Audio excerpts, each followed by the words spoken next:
Welcome to the ExitEngine Podcast, where founders, owners, and entrepreneurs come to unlock the secrets of building, growing, and ultimately exiting their businesses on their own terms. I'm your host, Joe Stapleton, founder of ExitEngine and Exio Advisors. With me, as always, is my partner in crime and in exits, Mr. John Canniffe. John, how are you, buddy? I'm doing well, Joe, and you? Awesome. Thanks, man. So every week, John and I sit down with business leaders, advisors, and visionaries to talk about what it really takes to design an exit that aligns with your goals, your values, and your life after business. Whether you're 5 years from selling or still wondering if you ever will, this podcast is your roadmap for making your business more valuable, more sellable, and more aligned with the freedom you're chasing. Today, we're very excited, John, today, because we're going to talk about a piece of all this that we've touched on all the time, but we're going to dive deep. Okay, we're going to dive deep into process and procedure. Okay, and the ability to your operational efficiencies. I love it. I love it. Right. And to do that, we're going to talk to a good friend of ours, Dianne Campbell. Dianne is the founder of Productivity Pros. She runs her company with a clear mission to turn operational friction into smooth, scalable systems. She helps small business owners organize operations, build efficient delegation systems, and implement best practices inspired by global enterprise, but tailored for businesses that want to grow without burning out. If you've ever felt trapped in messy workflows, found delegation to be more stress than relief, or worry that your systems won't scale as you grow, then this episode is for you. Dianne will share how she helps businesses reduce wasted time, clean up processes, prepare for growth and potentially exit, and make the behind-the-scenes work count when it matters the most. Dianne Campbell, thank you so much for joining us on the ExitEngine Podcast. I'm so happy to be here. Thank you for having me. Awesome. It's so great to see you. Dianne, let's go back to your beginning. Give us a little bit of a background on you. How did you get here? So I've had a long career in global Fortune 50. And one thing I have learned in all those years of that career, operations is the silent growth lever.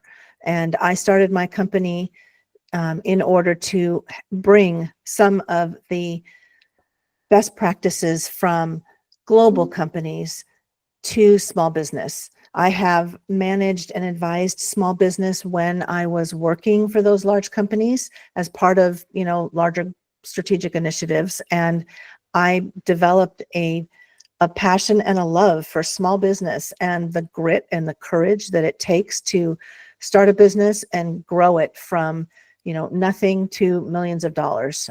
It's a rewarding journey, but it's not one for the faint of heart. And I am really enjoying helping business owners to make sure that their operations scale with their growth. In your experience, what are the most common operational issues, right? We talk a lot on this podcast about operations and about documentation, about process. And we talk a lot about what I call marketable inefficiencies, right? Those things that you haven't necessarily fixed, right? That aren't necessarily done, that you can actually discuss with the potential buyer to say, hey, look, here's something that would potentially grow your business right away. But when you see, what are the common things that you see, the common operational issues that you see? Yeah. So, growth does not equal profit. And when the operations are not scaling with the growth, you get profit leaks. So signs that a business owner has outgrown their early hustle include things like onboarding becoming inconsistent, support tickets piling up, deadlines slipping, critical tasks lacking clear ownership, and the owner continually pulled back into the field or helping answer questions over and over again, so unable to focus on further growth. Now, these are not signs of failure. These are signals that the business has outgrown its original setup. It's really common in the beginning to have, early stage business run on informal knowledge, verbal handoffs, memory. I've seen documentation live in an email. And, it's basically just what's in someone's head. And when you're just starting out, that's okay. But as you grow, growth demands repeatability, and repeatability is best documented as workflows.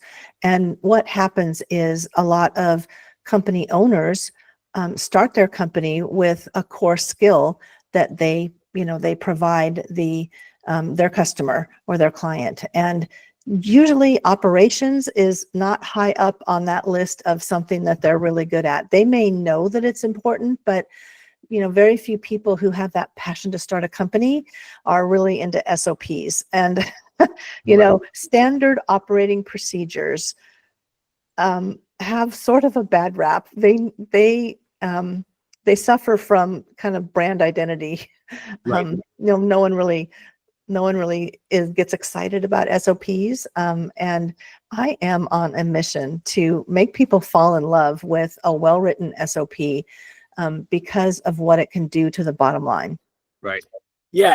And I share that passion, Dianne, with SOPs. I had to write a set of SOPs for one of my last companies, and writing one is one thing, but getting them implemented and getting them used is another. Do you have a strategy or best practices for instilling what might be a very clear and concise set of SOPs sort of into the culture and getting people to buy into it? Because in my experience, that's the challenge. Not writing them, right, is implementing them and getting them used at the company.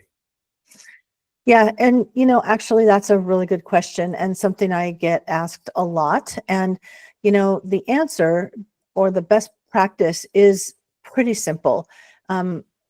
One, absolutely make sure that the workflow, the documentation is placed in a location where the employees or the contractors can find it easily.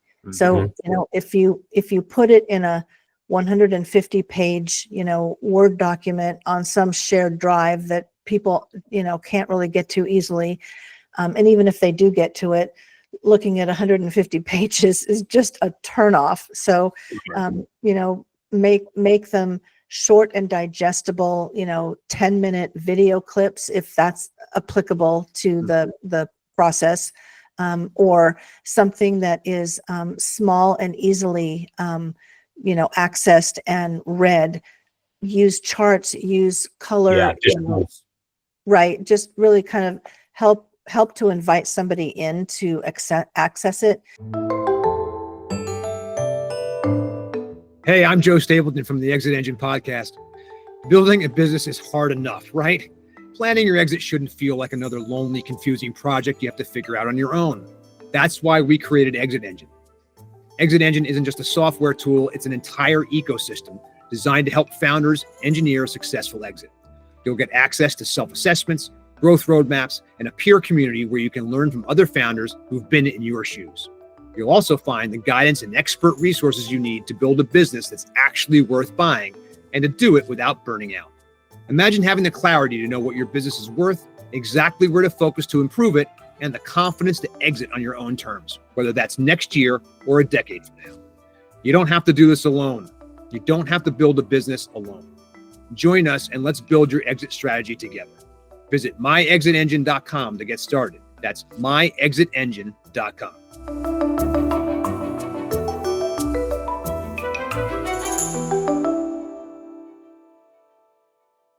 That's it. Also, it doesn't hurt to incent the staff, whether they're contractors or they're employees. Give them rewards. And this shouldn't just be in the beginning. So, if somebody accesses steps and they, end up escalating appropriately because they followed, a set of steps, there needs to be some sort of a reward for that. And I'm not talking a large reward. It could just be recognition. Thank you for doing that, Sandy. We really appreciate it, or something like that. And I think incentives motivate behavior, even whatever positive incentive makes sense for your business. I want to go back to this kind of state, and I've got this picture in my mind. I think it's very important for our audience to hear this notion, because I think many of them are at this point, right? You brought up the point about the fact where you get to a point where you start to kind of outgrow your initial hustle, right? Yeah. And I love that phrase, because I think that we see this a lot. That there's this grind culture that is particularly common, right, amongst the entrepreneur bros. Right, that there's a kind of a movement out there, hopefully that is winding down, but has been, I think, a detrimental in some ways to basically to a lot of entrepreneurs in terms of the ability for them to be able to recognize that hustle is important, doing the thing, showing up to the thing every day is important, but there's a point. Your point is there is a point at which hustle is not enough, right? Mm-hmm. And in fact, hustle potentially starts to become detrimental, not used in the right way. Talk a little bit about, again, bring us back to this point at which we have been doing this for maybe a couple of years. The business has grown to a point, right? We've started to maybe take on some employees. We're past the single owner, kind of situation probably. We are now in a place where, okay, I've got employees. I probably maybe even have office space, right? What are the things at this point that in order for me to get to the next level? John's favorite expression is, what got you here won't get you there. Yeah. Right. Marshall Goldsmith. Mm-hmm. But talk us through what you see in these kind of, in these situations, and what is the best way for people to move forward? Okay. So, I like to say, let's go for hidden profit. So just like you've said, Joe, owners and their team and their staff have worked really hard to bring in the revenue, but where's the profit? So a lot of times, because of operational issues, profit is leaking out from that hard-earned revenue. And so where does profit hide?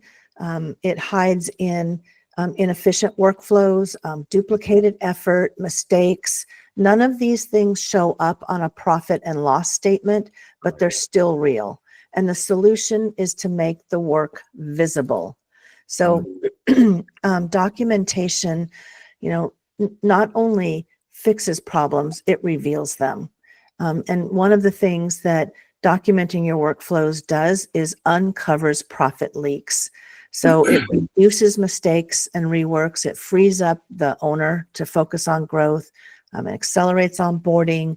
It really eliminates wasted time, and increases efficiency. And so how does a company maybe attack this problem, or where do they start? What's the first thing they can do to see if they can get a handle on it?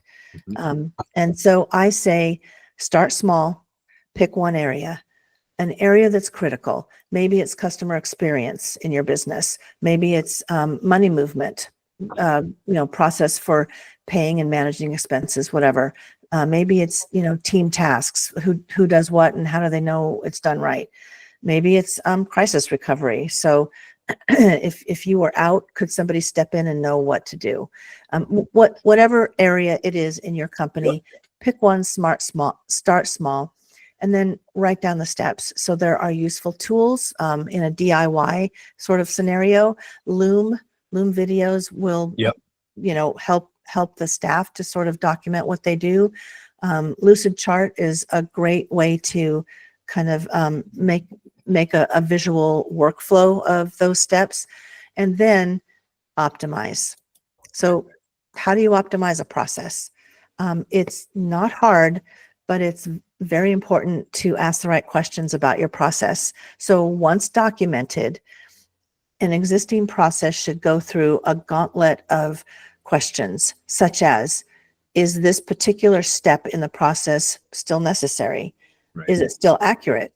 Can it be simplified, standardized, automated, or delegated? Is there a tool that could make this process faster or more reliable?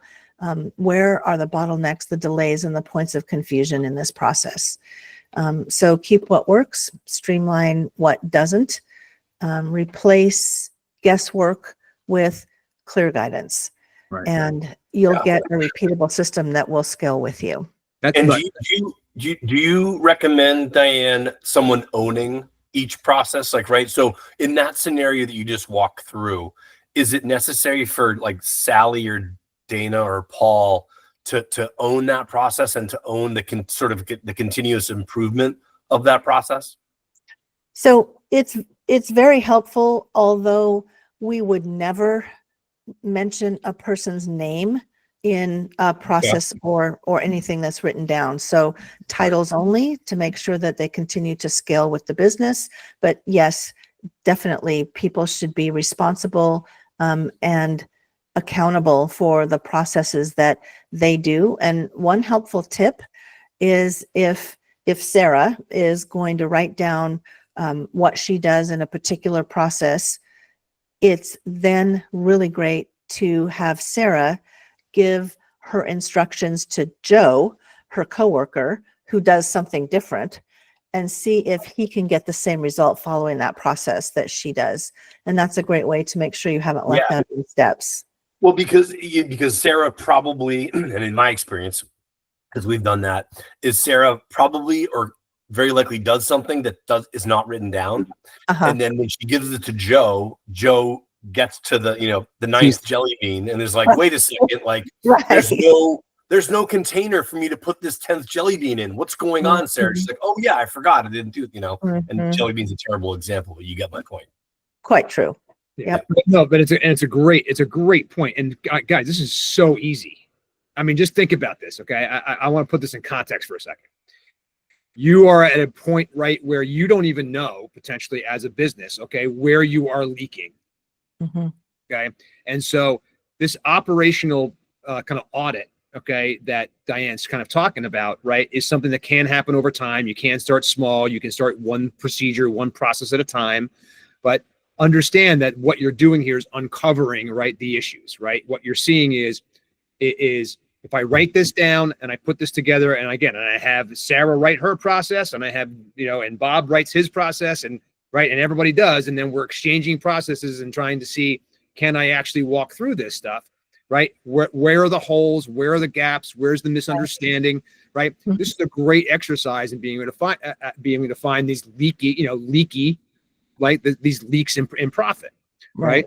And again, think about the processes that you have internally, because it's not just one process, right? Exactly. You have a process around sales. You have a process around marketing. You might have a process that then encapsulates marketing and sales. You have, you've got the process of, like you said, moving money. You have the process of client service and client delivery. You may have if you've got a manufacturing business, thinking about the processes you have in place there, right? And and the difference between, like, what I think was very important, what Dianne mentioned is, it's like, you don't want to name people, right? There's a reason we talk about people, process, and product, right? And an example is in IT, you never want all the password resets to go to Dan or go to Sarah. You want them to go to IT support at her.com, so that you can put people into that role, but then realize that if you don't want emails to go for password resets to go to someone who left the company. And like I remember hearing that from one of our IT people at my old company. I was like, man, something I never would have thought of. My brain didn't work that way. And I'm so glad that, that we thought about that. Like, oh yeah, it's people into roles. And then, when that person leaves, you can get all those emails, and B, it's for scaling purposes. You might have another IT director at some point soon. Hopefully you do. Exactly. And I think what's amazing by its simplicity here, right, is the ability to say, this is I will find, if I've got someone's name in here, okay, then chances in terms of a process, right, and that person goes away, right, obviously I need to make sure that process continues. I need to make sure that process doesn't have any holes in it and things like that. And the idea of put someone's name behind it might work for now, might work for the next couple of years. but it's certainly not a process that a buyer wants to see when they're looking through your procedure stuff, right? And look and go, who's Dianne and why, and oh yeah, Dianne left 4 years ago. Yeah, exactly. Where do you get pushback a lot, Dianne? Like when you're dealing with small businesses, right? Because small businesses can be, the person can be the chief cook and bottle washer and doing everything. Where's the typical, like, Dianne, that's not going to work here? Because I can imagine you hear that a lot. Or at what point do you get that to say, like, look, like, we can't do that here, or we don't want to do that? Well, so the pushback really comes from how much time is this going to take from me and from my staff. We're very busy as it is. Yeah, I know it's important that this, stuff has to get documented, but we're already running full out. And so, the answer to that is either, invest in an outside resource, such as myself or, another consultant, or carve out time a little bit at a time on a daily basis to start work on this. So it's even a little bit of work every day is better than nothing. So if you can task yourself as a business owner and maybe start with one other employee in, as I said, one of those critical areas that really impacts your bottom line, and maybe for 30 minutes in the morning, before they do anything else, start the process of documentation if you just want to do it in-house. I think I want to just encourage everyone to step into that from sort of a gentle 30-minute kind of incremental way, and right. In a month, you'll be amazed at how much gets done. Yep. What a great way to attack it. And again, very, very simple, right? One step at a time, baby steps, right? It doesn't have to be a big, a giant thing that everybody's involved in, all day long, right? Right. And in fact, and also, I think that one of the things that, getting into a habit with this stuff, right? To examine these processes on a regular basis. Right. Yes, absolutely. Some need to be examined quarterly, depending on, the nature of the business, and some are just fine annually. Right. Yeah, we had back to another company of mine. We had an onboarding process that we for onboarding employees and contractors. Yes. And it was like all on paper, and it was crazy because we were onboarding a ton of people every week, every month, frankly. And we used a tool, and the tool was wonderful, but the tool was poorly configured when we first implemented it. Hands up, those are their fault. But how do you integrate? Like, what's the best practice for integrating technology into process? Because technology isn't process, and process isn't technology. So if you can talk a little bit about using technology to enhance or implement a process, would be helpful. Sure. Yep. Absolutely. This is something most recently I get asked a lot, what about the role of AI, and how can AI help me in this? And I say, if you have an existing process, then, I think it's absolutely best to have the people who are responsible for those processes do the documentation. If it's a brand new process, something you've never done before, maybe you have a new product or a new service, or you're changing something. AI is very helpful in trying to give you a baseline to go from.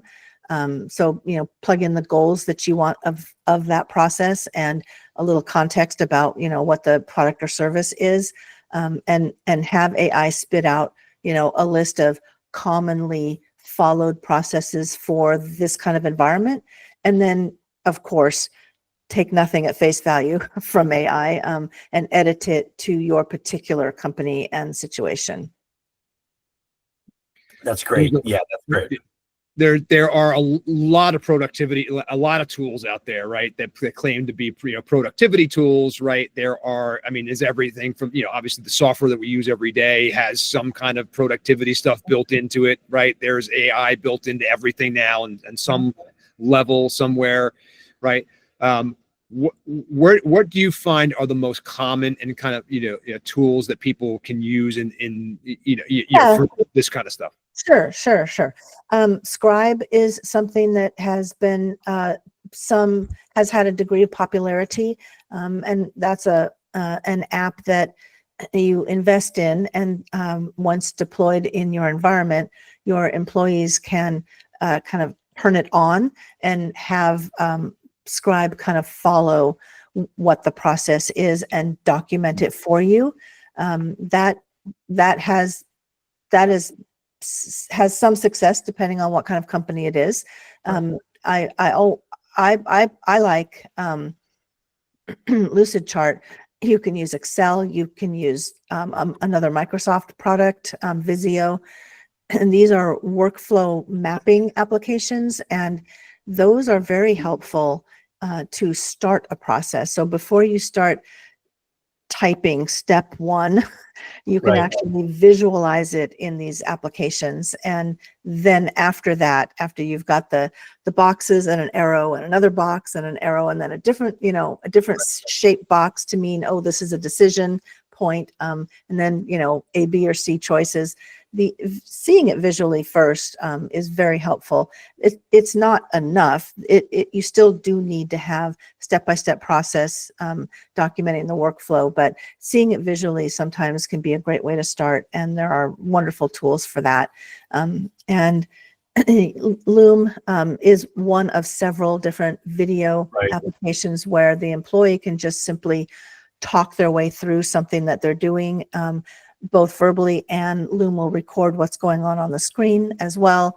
And that provides not only sort of a video overview of how to do it, but makes it then easy to back it up with a written list of instructions that the person just saw on the video. Right. And it's interesting that your business and your consulting work, I can imagine, is very different than other consultants, in the sense of, we deal with all sorts of consultants, like fractional CFOs and accountants and people and marketing, right? To a degree, marketing comes up with a plan and you implement it. And I guess that's sort of similar, but accounting and finance, it's no, you hire an accountant to do your accounting for you. Whereas in your work, you're bringing the people and you're bringing the tools that they need to use in order to document whatever sort of crazy process they have for doing their business. Now, once it's documented, right? Sorry for the long question, but once something's documented, then your real sort of benefit, you're going in there and you're saying okay, we have 19 steps to this process. Are all 19 steps, needed still and optimized? So talk about that process a little bit. Once everything's documented, it makes it much easier to optimize those processes, correct? Exactly. Very true. You've really hit on it, because just because you know the way you do something now and you've written it down doesn't mean that you might still be leaking profit. Right. If it's an unoptimized process and you haven't looked at it to see how you can improve it, then all you've done is document some inefficiencies. Now the inefficiencies are documented. That doesn't help you, right? But the next step is the gold is the next step, right? It's wait, it reminds me of that Office Space one, and I can't remember exactly what he's doing, but he's I walked the plans down to the engineers, and something along those lines. It's right, you have 19 steps. You could probably do this in 6, and that's what you do is you go through and you say, is it necessary to go to Melvin now, or that type of thing. So, and sometimes I've seen people spend time on a weekly basis crafting reports from data, and when we've looked into it, not one single person has ever read that report. So, right? Oh, that's right. The man hours going. We had a report one time that literally took, no joke, Diane. It took 12 hours. I shouldn't say 12 hours. It took 8 hours of work between 6 o'clock at night, and 7:30 in the morning, when the report had to be delivered to the CEO. Right. And the CEO had no idea. He had no idea that it took 3.5 people to do that report for him. And we use this tool called Automation Anywhere, not to give an ad for it, but it was a wonderful tool to document things. It sounds like Lucidchart it visually documents what you're doing on the screen. Yeah. And then gives you a step list afterwards. So. Mm-hmm. Mm-hmm. Yeah. Yeah. It's fascinating is that I imagine that what happens, and we've seen this happen when we do, our initial audit process and assessment and stuff like too, is that you're two things we see happen. So tell me if you see this. The first is that the first thing we get back is, when we're showing them something, especially when we're showing them how much stuff is leaking out the bottom, is to say, the first response is, oh my God, right? But then the second response is, after some time has gone by, it's kind of like, there's also this, like, I don't know if I really believe it. Yeah. Right? And I think there's something that goes on about, and we saw this happen with another partner of our Strategex with their 80/20 thing, where they're looking at customer concentration and profitability, across product lines and things like that. Is that, they ultimately almost always show that there's a product line or an entire customer that is not profitable for you. Mm-hmm. And what you need to do is probably get rid of this customer.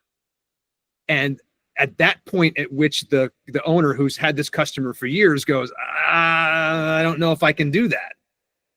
Right. And even when we can show and document that this will change this will change their profitability, change the amount of money they're making, they still resist. Have you seen this happen? I have. And, my perspective on that is change is hard for everybody, every single person.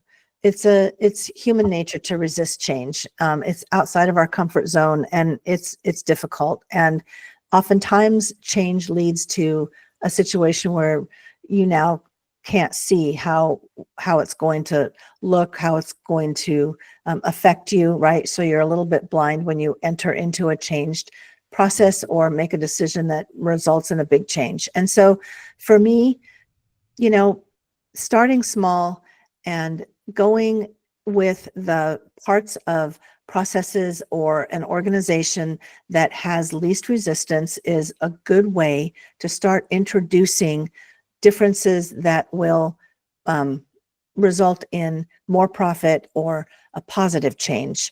And that sets up a team or an environment for further work. So, there are always going to be those one or two rocks, that just are too hard to move. And, so you take what you can with the other 10, areas, and, just keep kind of gently pushing on the ones that are going to be harder. But, just because, one customer just can't be cut loose, or in this area over here, it's just too hard to do anything. It doesn't mean that there aren't plenty of other areas to focus on for improvement. Right. And the ability even after the fact to say, hey, look, here are all the different ways in which we improved our processes. Yeah. As you're sitting in front of a buyer, this is the one area we just couldn't get to, but we have a plan for it. Yeah. It needs to be done. So here, Right. Have this. Look what you're going to do to your profitability the second you get the company. Right. Right. What are the surprising things? Sorry, John, just going to say, just documenting. So even documenting the things that aren't fixed and knowing that they're not fixed and having those documented is also important later on. Right? Absolutely. So even if you don't get to it, it's just a matter of being able to have those, try to get everything documented at least. You may not be able to fix everything, but at least you'll know what you aren't fixing. Right. Exactly. Yeah. What are the most surprising things after you've gone into a company or you've gone in and you've helped them with their either process documentation or optimization? Because I can imagine that you have some interesting sort of insights after the fact. What are some of those stories that you have or things you've learned along the way that either you learned or the company learned about either their people, product, or process when you're doing these things? Well, it's always very surprising for owners to realize that they are paying their staff to do something that nobody needs or reads. So yeah, we touched on that a little bit before. Second, I think it's kind of shocking for an owner to realize that 5 different problems that they're aware of that, could easily be profit leaks, are all related. So, a lot of profit leaks look completely unrelated and some look random. And it's the owner, of course, it's very difficult for them to step back and see the macro view or the 10,000-foot view because they're in it. And so Right. when problems hit them, it's hard to have that perspective. And so to them, everything looks siloed and isolated and needs their own fix. But in actuality, almost all profit leaks are actually a result of common issues that can be solved by documentation, making Like- look visible. Like customer churn, like I can imagine, like for companies we deal with, like customer churn is a big problem. Mhm. And it's and a lot of times in my experience with customer churn is like the handoff between silos didn't happen in a timely fashion, right? So the person gets their account, they get their training, and whatever the process happens to be, someone was out of the office for 4 days and the Mhm. customer was expecting something to happen. So to your point about all these things, like, oh, someone could just say, oh, that customer was a jerk, or they think it's a one-off problem, when in reality, hold on a second, we've had an issue, and maybe they don't even hear that the training person they got back to them. So yeah, your point about all these things being related is a good one. Yeah, absolutely. Well, I have Oh, sorry. Yeah, Diane. I have sort of a case study, a little mini one that kind of illustrates that point. If now's a good time for that. Yeah, absolutely. Yeah. Okay. Although this can be sort of translated to any kind of business, I'll just go with a small general contractor that we worked with recently, who was growing fast, but stretched thin. So it was a smart owner, a solid 5-crew residential contractor specializing in like mid-range, custom home additions and kitchen remodels, things like that. They had a good reputation, but like a lot of growing businesses, their systems hadn't kept pace with their workload, and jobs were getting done, but how they were getting done differed. So the owner, just said, all I know is there seems to be increasing cases of random billing issues, and accounting says it's not their fault. We know that. Sometimes job reports are inaccurate. Job costing that I'm doing, he said, is I'm always playing catch up with it. I'm seeing unexpected increases in job expenses. And my project manager says he doesn't seem to ever feel like he has full visibility. And finally, and this is a quote, I'm just so tired of having to jump in and fix things.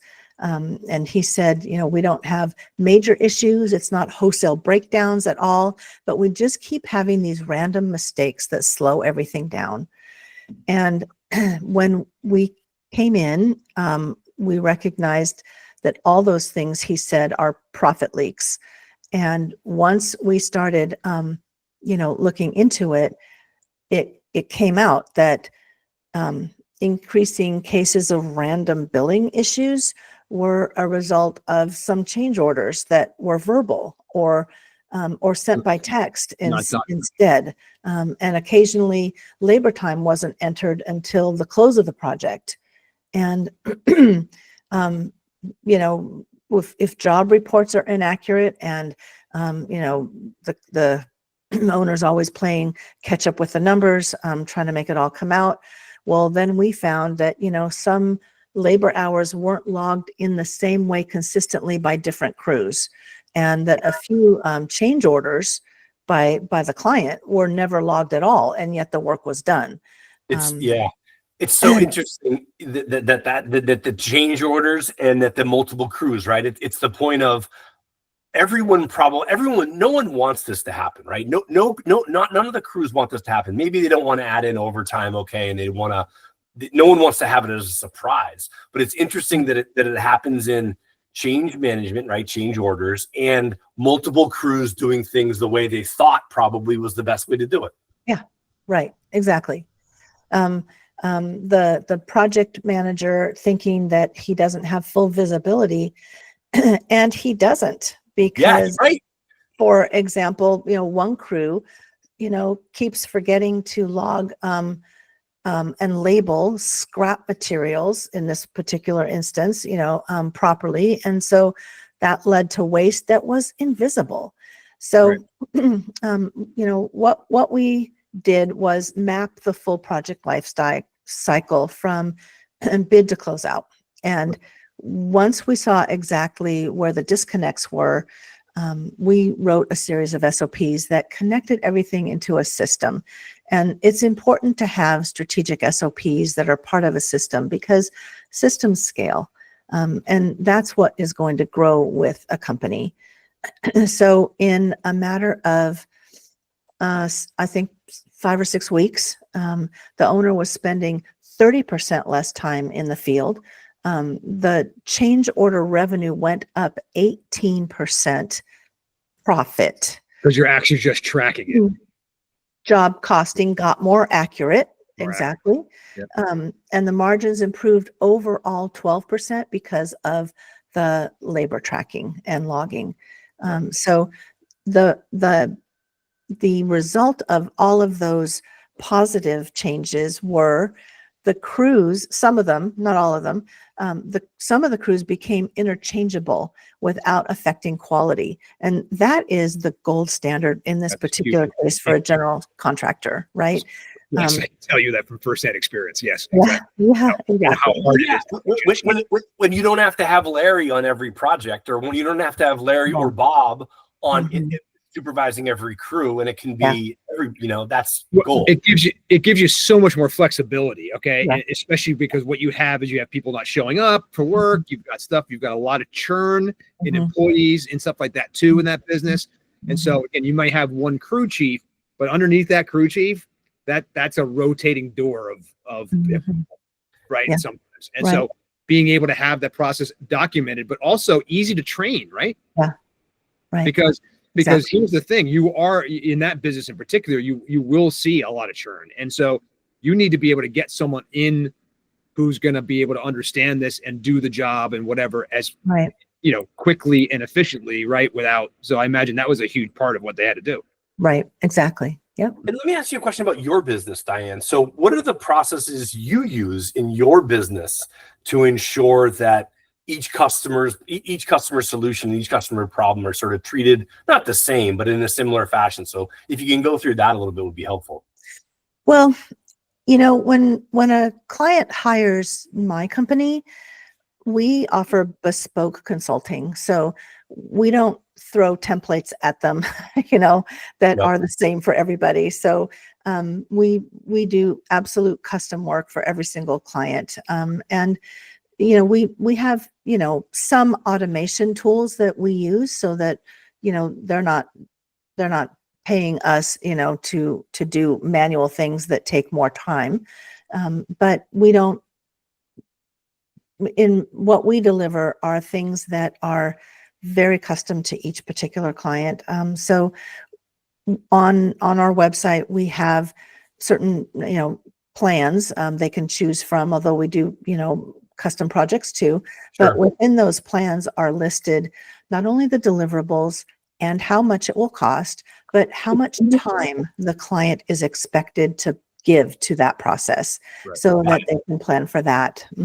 That's really I that was a poorly worded question by me, so I forgive me. But I guess the process that you're going through, right? The example of the construction company is, I can imagine it's a lot of intake at the front, right? Is I'm having this problem that the contractor provided, and then you're diagnosing and you're documenting their process almost for them or with them along the way to highlight and illuminate the problems that are sort of coming through in the process, right? Or coming through Yes, that's called knowledge extraction, that process. And it's generally conducted with a series of interviews, or it depends on, certainly with a general contractor, interviews are are key. If it's an office situation, sometimes we'll just have the staff, do some Loom videos, and we'll take those and make sure that they're documented and have visual workflows. So how we extract the knowledge depends on the customer and their environment and the kind of company it is. Cool. If a client or a business wants to do this, kind of take this on themselves, okay? Do you recommend that they, again, that internally now, again, who do you have in charge of operations is the first question I'd ask, right?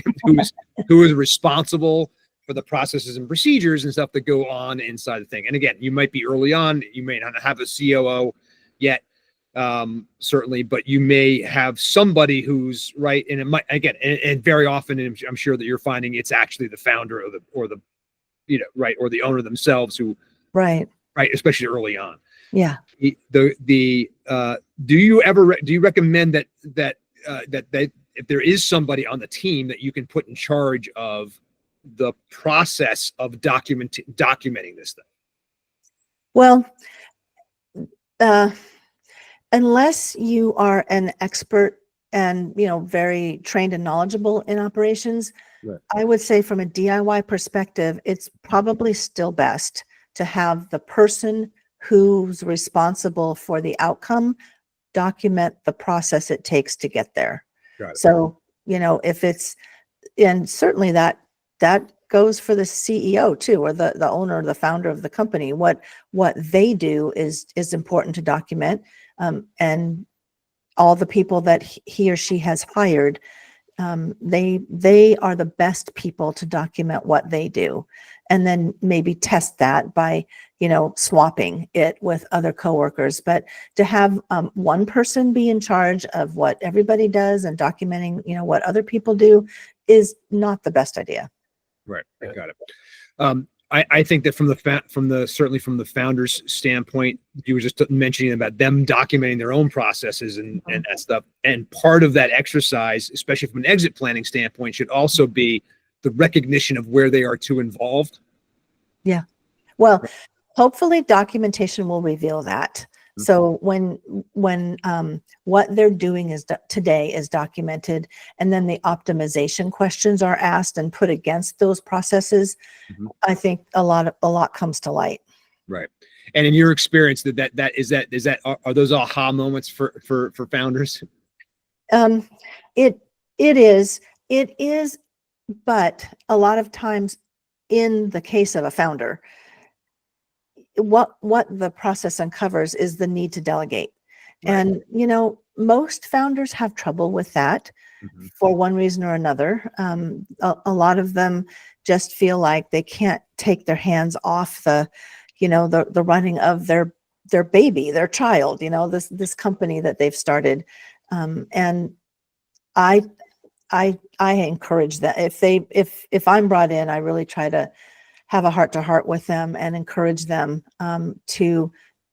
that letting go empowers their staff to be more autonomous. And that is a growth lever that has to be in place. It's so funny you say that, because that's exactly, we've counseled people in a similar way. There's two ways.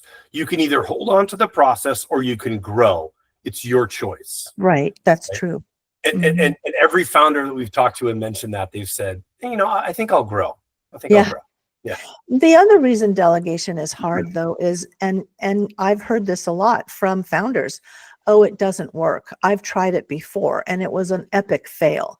And then when I start probing about how they delegated, and was the person they delegated a task to set up for success, was it documented? What part did the founder play? Did he just turn it over and say, now it's your responsibility, or were there checkpoints?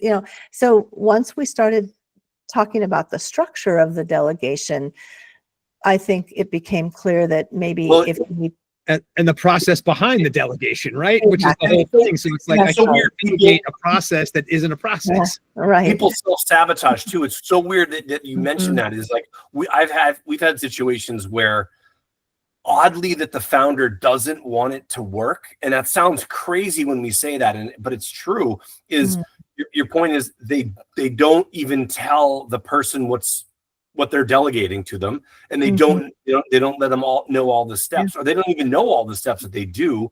And then when they, to your point, when they give it off to the new person, that it's bound to fail because they don't know what the goal is. They don't know what the all the steps are. So it's funny. Yeah. And the context too, right? So yes, how does what I'm doing here affect the rest of the business? Right. Because that's where we get into, and obviously there's a significant growth lever that you're going to pull eventually too, which is to actually bring someone in who's in charge of operations. Right. Eventually you're going to get to that level. You're going to have to get to that level because again, there's going to be so many processes and so many things that go on as you grow. As you scale, you're adding more marketing, you're adding more sales, you're adding more customers, you're adding more production in the background, whatever you're doing. Right. And so it's harder and harder to be able to be the person who stays on top of this stuff. Right. And at some point you need to get to a point at which documentation and process procedure is a standard procedure itself. Exactly. Well said. And it's so funny that like you don't want the, along that, to take that point to the next step, Joe, is you don't want the director of operations to own all the processes, right? As Dianne mentioned, it's like it's important for those individual business unit or department heads, if you will, to own the process. The director of operations can help with those documentations and make sure that they're done on a quarterly or annual basis, but you don't want one person owning all those processes because A, they're not going to be an expert in all those things, and B, it's best to have the person who's incented to have it make it work better to be responsible for those processes. Right. Yeah, no, that makes a lot of sense. And I do think again, it becomes a matter of saying you need to have somebody whose job it is to be in charge of making process better for the company. Absolutely. And again, so like you said, the way you go about it, totally get it. But this will be something that is going to be required of you. It's not going to be an option. Right. So if you want to sell the company and you need that being able to have a director of operations or a COO or whatever that operations person is will be critical in you being able in not only in your valuation, but in your salability. Yeah. Right. Because the you need to make sure what a new buyer wants to see, right, is that none of you you've figured out these processes, you've documented these processes, you're ongoing way, you are monitoring these processes, making and optimizing them all the time and changing them or whatever, or seeing this stuff. But then also there will be new ones. There will be stuff that we continuously have to be done when the company is sold. And so having someone in that position whose job it is, right, is to oversee that operational stability and improvement. And Dianne, what's something people are going to listen to this podcast and soon, and I guess they're just listening to it now. What can they do right after this? They listen to this at their company, right? They've listened to it. They're jazzed about improving their process. What can they do as an actionable next step right now? Well, actually, I think it's a good idea for them to take a process diagnostic. So I have one on my website. Excellent. It's free. You don't even have to give your email for it. You just need the link, which I can give you. And it's yourproductivitypros.com. And on there is right up on the menu is a button that you can click to take the free process diagnostic. I don't see it. I'm not watching you over your shoulder. It's a downloadable PDF that you then save locally on your own hard drive and you take it privately. I will never see how you fill it out. I meant it to be a tool for business owners to use privately and anonymously. There are 24 statements on there. They can rate their own company operations and how they see what's going on, and then plot the answers on a grid that lets them know where they are. Are they running a pretty tight ship, or all the way to it's red flag time, you need to do something fast? So and that was yourproductivitypros.com. Correct. And Awesome. we'll have that. Well, that'll be also in the show notes and all that stuff too. So we'll make sure that gets in there for sure. Dianne, this is incredibly helpful stuff. I want to circle back. Just we have a few minutes left, but I want to circle back and talk a little bit about, again, more kind of exit readiness and kind of long-term value. Okay.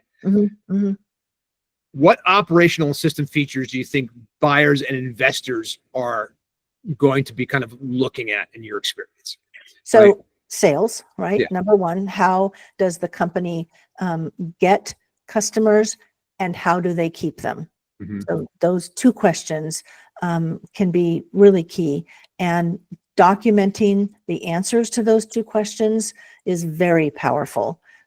If I have a packaged plan for exit, it's called exit systems, where we document the entire company and optimize the systems and answer those two questions. And I offer a free, buyer walkthrough, optionally, Right. if they want. But if they're doing it themselves, definitely focus first on systems and processes and departments that touch on those two questions.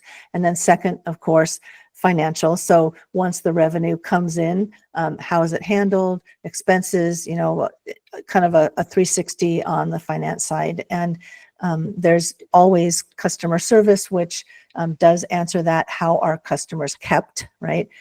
So how document how it is from a 360 degree that customer care is delivered. Right. What about, the distance from exit, right? Like a lot of times it comes up, right, where we're talking with people and they're like, I'm not even thinking about that. I'm not there yet. We're not there. And of course our response to that is that's fine, but you should obviously keep an eye on this because it is something that obviously will affect it. And it tends to sneak up on people, right? So that's a really good point. So I think that exit planning should be part of the strategy of any company from day one. And that doesn't necessarily mean that the owner thinks they're going to sell their company. Maybe they will, but certainly there might be a chance to transition that company to another family member, to, a child that is, still in grade school now, but, when they're an adult, maybe the owner has in mind that it stays in the family. Whatever happens to the company, there is a finite amount of time that the owner will be able to work in that company. Right. Yeah. Right. And so some kind of succession planning, whether sales or something else, needs to be in the planning from day one all the time. Right. Well, yeah. And the way that we think about it is, it's like insurance, right? When you have, no one ever, people in Florida plan differently, but no one ever thinks the hurricane's coming, right? So, and when a hurricane's obviously an adverse event, buying your company is a good event, but you should still prepare for those good events in the same way you should prepare for bad events. And to your point, documenting those processes from the beginning and having a system for doing that all the time is just like preparing for an adverse event. So that's right. But yes. it is important, by the way, that most people, okay, first of all, everybody will exit their company. Okay. Right. Everybody. Somehow, some way, someday, everybody exits. Yeah. Okay. So what we tell people is, again, and there are 5 ways, right, that we always talk about that most people exit their companies, right? Death, disability, divorce, disagreement, and dissolution. Okay. Yep. Those are the 5 most common exits, folks. Right. Okay. 80%. Okay. So know that, again, being able to understand that you will exit, right? That is not necessarily about selling my company tomorrow. What it is about is protecting your company today. Right. Right. So that if you do, if God forbid you were in a tragic accident on the way to work and can no longer run this company, what is the process, right? What is the operational procedure for that? Right. Right. Because that is, again, not something you may want to think about. And again, if you're not around or whatever, or can't, incapacitated or whatever, maybe you don't care. But I think that most people do. And the reality is that what happens to your company in that event? Who takes over? What's the succession plan? How does it stay alive? Because what we see is that, when the owner dies, you got about an average of 9 months to keep that company afloat before it just goes away. Right. Okay. So the idea, what Dianne is saying today, and I think this is a big, the big takeaway here is that you are everyone right now. Okay. Out there, every single business as we see it right now is leaking profit somewhere. Every single one. Yeah. Okay. Somewhere in your operational efficiencies, in your processes, whether they're automated or human, right? There somewhere along with what you do, there is profit leaking out the bottom somewhere. Okay. And that is true of everyone. It behooves everybody to take a look at these processes and procedures and understand what can I make better, what is good, what is working, what is not, and what can I make better, right? Because what that's going to do is going to make your company more profitable and healthier today. It is also setting it up for future success. The numbers that we have about how much difference that having a operational procedure, a set of standard operating procedures in place when you are selling the company, okay, is probably adding 1 to 2 points of multiple to your valuation. Very true. Okay, so if you are the same company that doesn't have these standard and makes the same money and makes the same stuff or whatever, right, and doesn't have the standard operating procedures in place or whatever, okay, compared to a company that does, the company that does will get 1 to 2 more points higher on their valuation than the company that doesn't. Period. The end. Yep. Right. And you'll be setting yourself up and you'll be a much more healthier and sustainable company now anyway. Right. And you'll be bringing more money in your pocket. Your employees will make more money. Everything will be better. Right. So this is a business imperative for everyone. And it is much of what the larger companies spend money doing, right, is trying to, because again, the larger you get, those little leaks of value when you're at the low, when you're at $1 million company, right, they're small, right, but those get magnified when you're a $5 million company or a $10 million company. Yep, very true. Excellent. Well, Dianne Campbell, so great to have you on this. Let everybody know where they can reach you. So my website, yourproductivitypros.com, has full contact information and information about plans that we offer as well. Awesome. That's great. Excellent. Thank you so much. Dianne Campbell, thank you so much for being on the ExitEngine podcast. We really appreciate it. There's going to be more with Dianne coming down the pike. Okay. Just so you know. What Dianne does is so like I said, it's a business imperative. Okay. That part of your job as a founder of a business, of an owner of the business, okay, is to try to make sure is growing, not just top line revenue. Okay. But your profitability, right? And and everybody somewhere is losing profit because of their systems and their operating procedures. Okay. And sorry to interrupt, Joe, but like the as we talk about all the time, and everyone hates me when I say it, is people, process, and product. And trust me when I tell you, is every single company I've ever worked for, usually they have really, really good people, and most of the time they have really good product because they're selling it to customers. Where they fall down and where you have opportunity is process. That's right. And because documentation and things that are misaligned, there's so much opportunity. So I encourage everybody to go to yourproductivitypros.com, get in touch with Dianne, or at least take that diagnostic, right? Do both, but at least take the diagnostic that she mentioned, download that PDF and see where you fall. Because you trust me when I tell you, when you look at the processes in your company, there is room for improvement, but in order to get to improvement, you got to document it first. Right. Well said. Well, Dianne, thank you so much for being on the ExitEngine podcast. We really appreciate it. Thank you for having me. Guys, we're asking everybody who's listening to the podcast and we want you to know when we're going to launch this new community that we've been talking about. We're going to be launching it at some point, probably in October. It's very possible that it's already out by the time you hear this, but no matter what, we want you to go to myexitengine.com, give us your email address. That's it. What are we going to do with it? Nothing but tell you when you have opportunity to learn about the ExitEngine community that we're building and how you can become a member of it. All right. Simply that. That's all we're going to do for it. Again, go to myexitengine.com.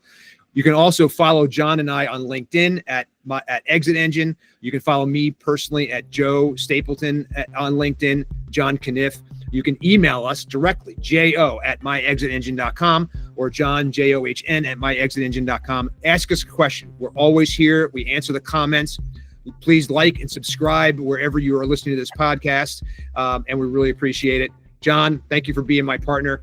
Really appreciate you. Dianne, thank you so much for being our guest today. Thank you for having me.